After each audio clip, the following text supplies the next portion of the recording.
Well, folks, buckle up because today we're diving deep into the 2024 election results.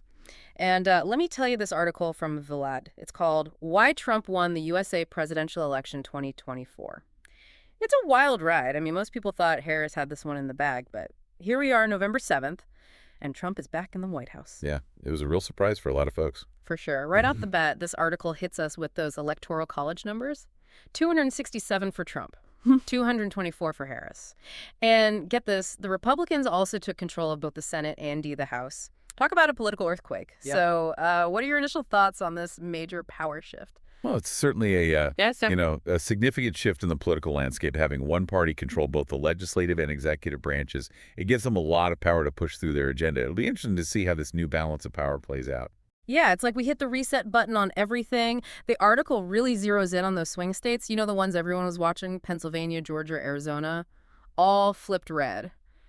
And not even close. What's your take on those states flipping? Is this a blip, or are we seeing a more permanent shift? Well, it's important to remember that. These states were already pretty closely divided in previous elections. So, in a way, this result isn't entirely surprising. Hmm. But what I is notable is the margin of victory for Trump in those states. It seems like he really tapped into something that resonated deeply with voters there, something beyond the usual partisan divide. Yeah, the article digs into that a bit. It suggests that Trump really honed in on specific anxieties in each state, like in Pennsylvania and Michigan. He hammered on those economic anxieties, promising to revitalize manufacturing and tackle things like inflation and trade deals, issues that have hit those areas hard. It's interesting that he's using that Make America Great Again playbook again, even though the economic landscape is totally different than it was back in 2016. Right. It's not just a rehash of old slogans. He's adapted his message to fit current anxieties. For example, in 2016, he focused on the loss of manufacturing jobs overseas.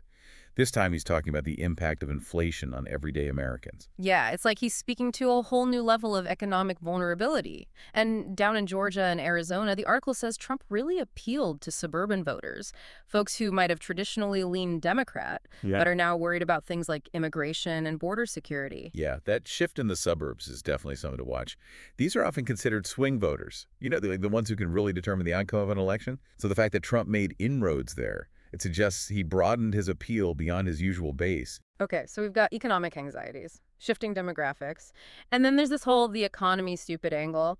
The article really emphasizes how inflation, gas prices, job losses, they were front and center for so many voters, and Trump positioned himself as the guy with the answers, the guy with the wrench ready to fix it all. So was this just classic Trump showmanship, or were there unique economic factors this time around that made his message stick? Well, I think it's a bit of both. Trump is a master at tapping into people's fears and frustrations, and he certainly did that with the economy. But it's also true that the economic landscape in 2024 is quite different than it was even 4 years ago. We've got the lingering effects of the pandemic, supply chain disruptions, global instability. All these factors have created a sense of unease and uncertainty that Trump was able to exploit. So it's his familiar playbook, but he's playing it on a whole new field with new obstacles and new opportunities. And speaking of familiar, the article talks about the sheer force of Trump's base. Yeah. Massive turnout in those rural areas and conservative strongholds. It's like a loyalty that defies logic for some folks. Yeah, it's almost like a rock concert atmosphere at his rallies. Exactly. It's that palpable sense of enthusiasm the article talks about. How much of Trump's victory do you think is purely down to his base showing up in droves and basically saying, we're with him no matter what? Well, it's hard to quantify, but it's definitely a significant factor. His base is incredibly loyal, and they turn out to vote. And that kind of enthusiasm can be contagious. It can sway undecided voters and even discourage potential opponents. It's like an energy that ripples outward. And speaking of ripple effects, the article also touches on Harris's campaign. While acknowledging her strong run, it does point out that she might have missed the mark when it came to connecting with independent and moderate voters, the ones who could have swung things in her favor. Yeah, that's a key point. In a closely divided nation like the U.S., winning over the middle ground is often the key to victory. It seems like Harris might have focused too much on energizing her base and not enough on broadening her appeal to those who are on the fence. The article even suggests that some of her stances on things like immigration, healthcare, and climate change might have come across as too progressive for those middle-of-the-road voters. It's a tough balancing act, right? Appealing to your base while also trying to broaden your appeal. Absolutely. And it's a challenge that many politicians face. How do you stay true to your core values while also appealing to a broader audience? There's no easy answer. No easy answers indeed. Well, we've covered a lot of ground in this first part of our deep dive into the 2024 election results. From swing states to economic anxieties to the power of Trump's base and the challenges Harris faced.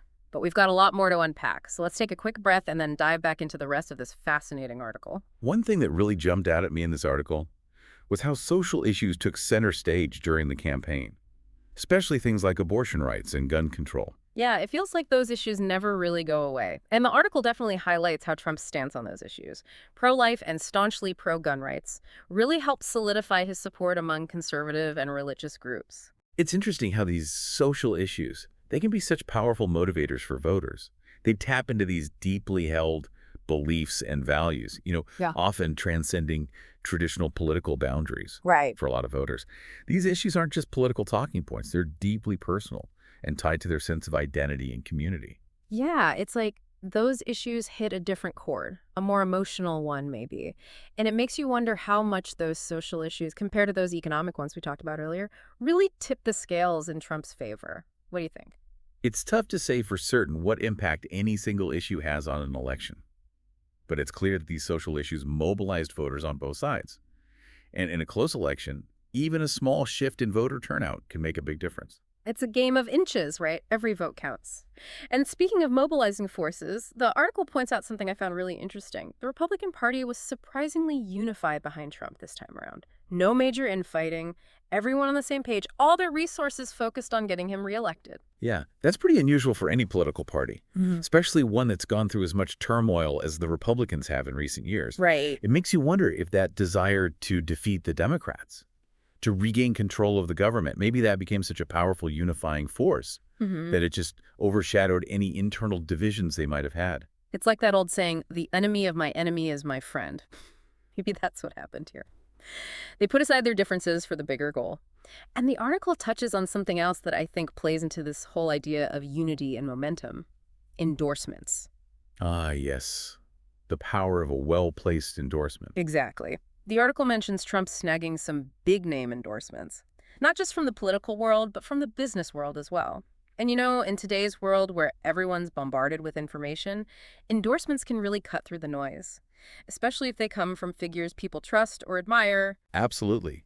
A well-timed endorsement can lend a lot of credibility to a candidate. It can signal a broader base of support and even mobilize specific voting blocks. It's like a stamp of approval that can sway undecided voters or reinforce those already leaning in that direction. And it's not just those individual endorsements, right? It's the media alliances, too. The article points to Trump's partnerships with certain conservative media outlets. In this crazy media landscape we live in, having those voices amplifying your message, shaping the narrative around your campaign, that's got to be incredibly powerful. Yeah, it's almost like having your own personal echo chamber, broadcasting your message to a receptive audience. And in today's fragmented media environment, where people get their news from so many different sources, having those loyal media allies can make a huge difference in shaping public perception. Yeah, it's like they're curating the information that reaches their audience, presenting a very specific version of events. Okay, so we unpacked a lot here. Swing states flicking, the economy as a driving force, the unwavering support of Trump's base, the challenges Harris faced, the influence of social issues, a unified Republican front, and the power of endorsements and media alliances. It's a complex web of factors, but have we missed anything crucial? I think we hit on the major points. But, elections are rarely, if ever, decided by a single issue or event. It's usually a combination of factors, a convergence of events and circumstances that create the conditions for victory. And in this case, it seems like a perfect storm of factors came together to propel Trump back into the White House. Like all the pieces of the puzzle just clicked into place for him. And it just goes to show, in politics as in life, you can never really predict what's going to happen. But you know what? We haven't even touched on one of the most intriguing parts of this article yet. This article ends on this really interesting point about voter turnout and enthusiasm, especially among Trump supporters. It claims there was record turnout in those Republican strongholds, and you could almost feel that energy at his rallies and events. So how do we even measure that, and can it really swing an election like this? Yeah, that's a great question. Enthusiasm is this intangible thing. It's hard to measure, but you can definitely see it. High voter turnout, especially in key demographics. Mhm. That can absolutely make all the difference. It's like a wave that builds momentum and carries a candidate to victory. Yeah, like that energy becomes contagious, spreading from those diehard supporters to folks who might be on the fence. Exactly. It creates this sense of urgency, this feeling that the election really matters. And when people feel like their vote really counts, they're more likely to turn out. So maybe that's part of what happened here. Trump's ability to energize his base, make them feel like they're part of something, that might have been a game changer. But you know what else I found interesting? The article also talks about some potential shortcomings in Harris's campaign, specifically her struggle to connect with those independent and moderate voters. Right. That's so important. You can have the most passionate base, but in a country as divided as the U.S., you really have to win over the middle ground. It seems like Harris might have focused a little too much on her base. Maybe she alienated some of those swing voters who were so important.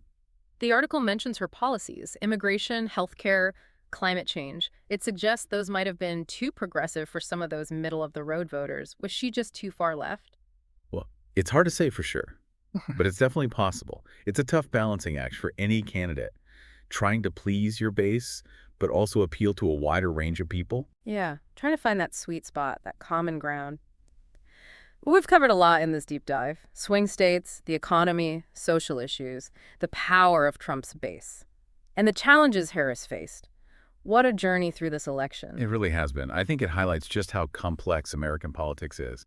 There are so many factors that can affect the outcome of an election. It's like a giant puzzle, and we're just starting to piece it together. So if you had to pick one key takeaway for our listeners, what would it be? I'd say the biggest takeaway is that elections are rarely predictable.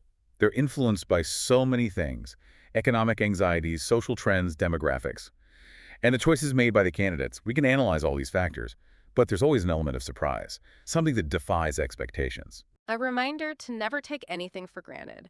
Every election is a chance for people to have their say, and the results can definitely surprise us.